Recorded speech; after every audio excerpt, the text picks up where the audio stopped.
ಉಡಿಯಲ್ಲಿ ಚೀಟು ಹಾಕಬಹುದು, ಅದರ ತೀರ್ಪು ಯೆಹೋವನದೇ ಎಂಬುದಾಗಿ ಜ್ಞಾನೋಕ್ತಿ 16:33 ನಾವು ನೋಡುತ್ತೇವೆ. ನಮ್ಮ ಜೀವನದಲ್ಲಿ ನಡೆಯುವ ಪ್ರತಿಯೊಂದು ಘಟನೆಯ ಮೇಲೂ ದೇವರ ಸಂಪೂರ್ಣ ಸಾರ್ವಭೌಮತೆ ಇದೆ ಎಂಬುದಾಗಿ ಈ ವಾಕ್ಯವು ನಮಗೆ ನೆನಪಿಸಿಕೊಡುತ್ತದೆ. ಪ್ರಾಚೀನ ಕಾಲದಲ್ಲಿ ಏನನ್ನಾದರೂ ನಿರ್ಧರಿಸಬೇಕಾದರೆ ಜನರು ಚೀಟು ಹಾಕುತ್ತಿದ್ದರು. ಇದರ ಫಲಿತಾಂಶವು ಮಾನವ ದೃಷ್ಟಿಯಲ್ಲಿ ಆಕಸ್ಮಿಕವಾಗಿ ಕಂಡುಬಂದರೂ ಸಹ ಫಲಿತಾಂಶವು ದೇವರ ನಿಯಂತ್ರಣದಲ್ಲಿರುತ್ತಿತ್ತು. ನಮ್ಮ ಜೀವನದಲ್ಲಿ ನಡೆಯುವ ಯಾವುದೇ ಸಂಗತಿಗಳು ಆಕಸ್ಮಿಕವಲ್ಲ. ವಾಸ್ತವವಾಗಿ ಅದು ದೇವರ ಕಾಣದ ಕೈಯಿಂದ ಮಾರ್ಗದರ್ಶಿಸಲ್ಪಡುತ್ತಿರುತ್ತದೆ.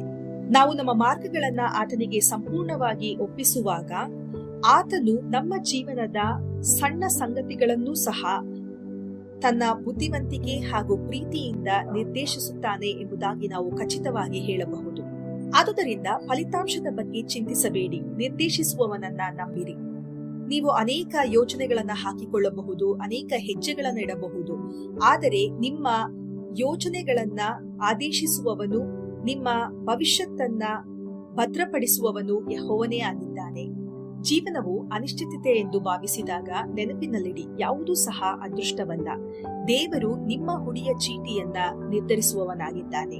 ನೀವು ಆತನ ಯೋಜನೆಯನ್ನ ಅರ್ಥ ಮಾಡಿಕೊಳ್ಳಲು ಸಾಧ್ಯವಿಲ್ಲದಾಗಲೂ ಸಹ ಆತನ ಹಸ್ತವನ್ನ ನಂಬಿರಿ. ನಂಬುವುದು, ಪಾಲಿಸುವುದು ನಮ್ಮ ಕರ್ತವ್ಯ.